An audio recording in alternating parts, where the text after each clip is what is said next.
What's going on, my PT peeps and my Walking Dead family? Welcome to the PT channel. I'm One Eye Bry, back to talk about The Walking Dead Season 9, Episode 6, and some things you may have missed, or you might not have caught the connection from previous seasons, the comics, and just a couple other connections. But if you haven't seen Season 9, Episode 6, obviously, spoiler warning, we're going to talk about things from the episode, and if you haven't seen it, I don't want to ruin anything for you, but I thought the episode was very good, and there were some connections that you may have missed. But first, if you love The Walking Dead and The Walking Dead family, become a valued member of our PT channel, Walking Dead family, by hitting that subscribe button. We have a lot of fun here, and if you love The Walking Dead, this is the channel for you. Obviously, photo credit to AMC and The Walking Dead, just giving credit where credit is due. First and foremost, did you notice Daryl took a bath?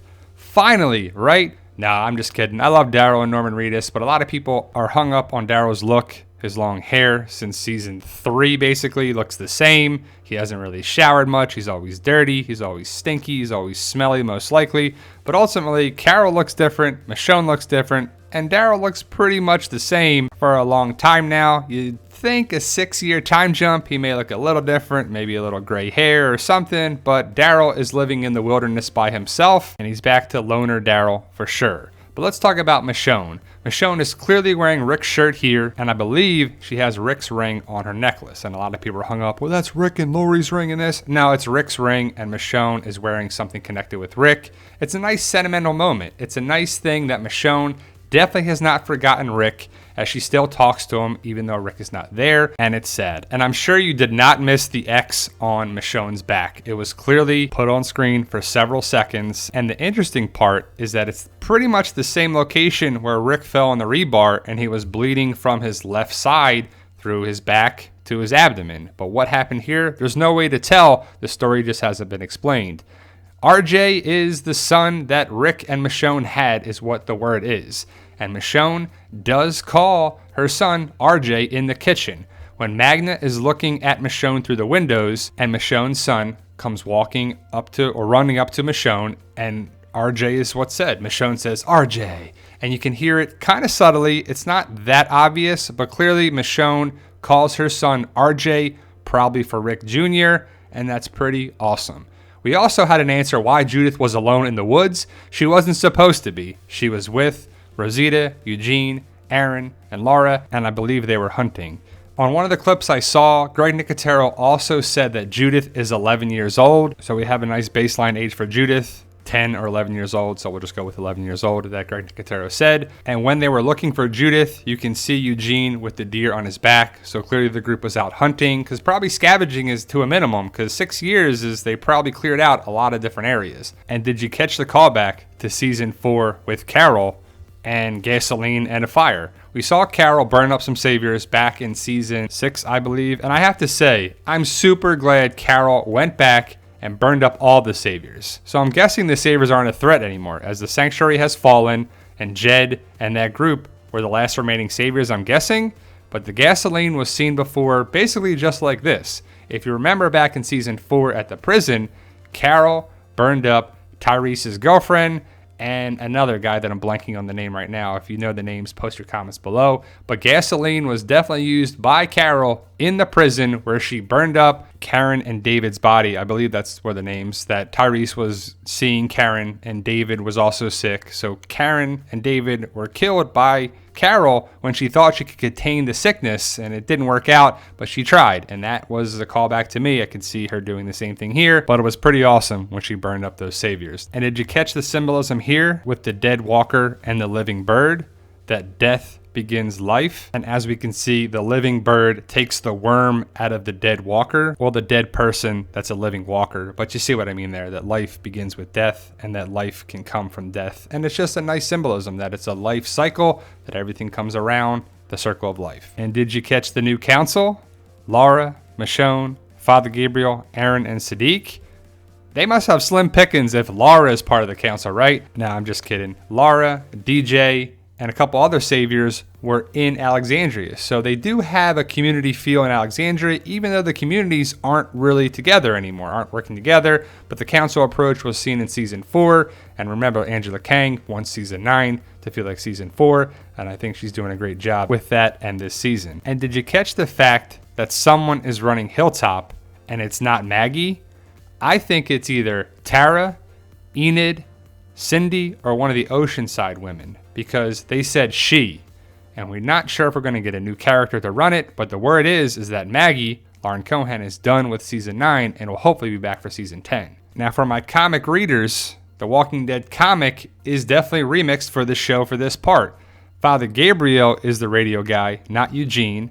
Rosita is with Father Gabriel and not Eugene. So Eugene is missing out on this big comic part for the show, right? But we'll see if it comes back around. But what do you think of Father Gabriel and Rosita? Is it forced? Does it make sense? And do you like this comic remix? Also, the radios were back in season 8.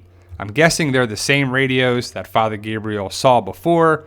Also, the Piggy Bank that's right there is kind of seen on the table. And someone brought this to my attention when the sneak peek was happening for this episode. Shout out to them. I can't remember who it was. I apologize for the name, but they kind of were like, look, it's the Piggy Bank. And yep, we saw it in the episode, but I think it's a different Piggy Bank. It's just kind of a callback to the same time, because if you remember back in season 8, Father Gabriel can barely see. He sees the ham radio Piggy Bank, and then he knocks it off by accident, or he drops it on purpose. I can't remember. But the Jeep keys were in there. So luckily he broke it. They found it, and he's like, see, everything's going to work out. But the doctor died, and it really didn't work out. Did you see the callback here with Jerry and Carol instead of Nabila and King Ezekiel? And in both times, we saw the royal garden died. They had weevils before. And when that happened, the saviors came around and were a problem.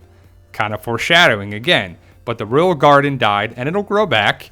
And before, Nabila said, we got weevils that tore up the royal garden. They had to destroy everything, but it grew back, and then it died, and then it grew back. And I just love this part, because this is the time when Nabila was first introduced, I believe, but she saw Shiva, and she was like, I just pissed my pants. So it was a funny connection there, and it's funny that it was Jerry and Nabila, and they're together, supposedly, as we saw from earlier episodes, but it's kind of funny where King Ezekiel was replaced by Carol, and Nabila was replaced by Jerry. Is that possible foreshadowing?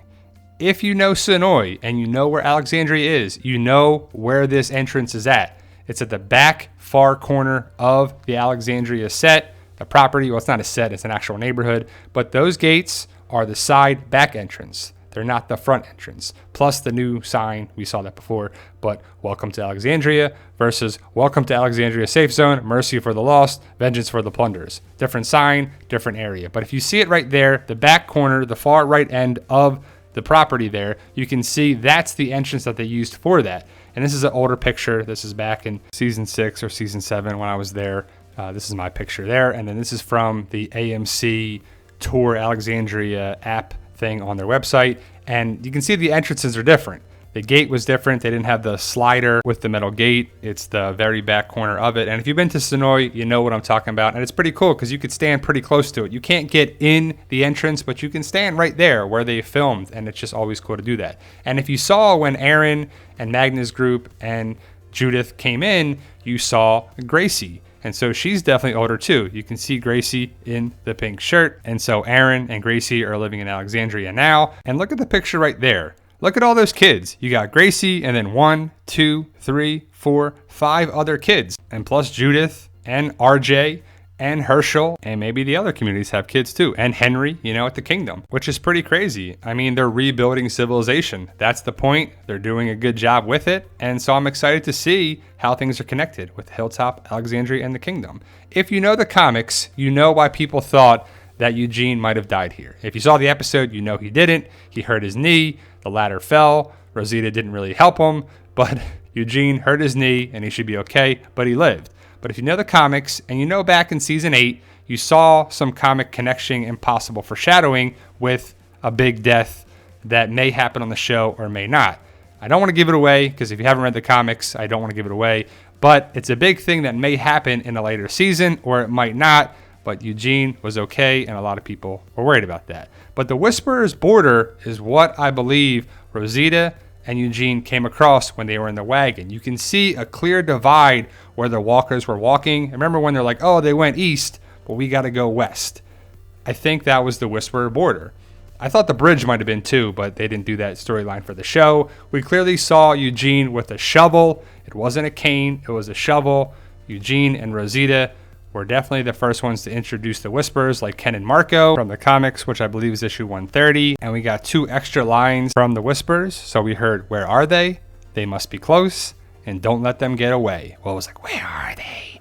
They must be close. Don't let them get away." And that's pretty awesome that the Whisperers are here. So there you go, guys. Let me know your thoughts. Post your comments below. And these are the things I caught and I saw. I might have missed some things. And if I have, please let me know. I'm always interested to learn about what other people saw. We can disagree. That's all right. Just don't be rude and disrespectful about it. But I thought the episode was really good. I want to know what's up with the X, and I want to know what's going on with this and that, and what's going to happen at Hilltop. And we got 2 more episodes this year of The Walking Dead, episode 907 and 908, and then they're on break, and I'll probably come back in February. But did you catch these things? Let me know your thoughts, guys. Post your comments below. Like, share, subscribe. If you haven't already, please hit that subscribe button, become a value member of the PT channel and our Walking Dead family. And remember, guys, with hard work, dedication, belief, and sacrifice, you can truly achieve your goals. Believe in yourself. You can do it.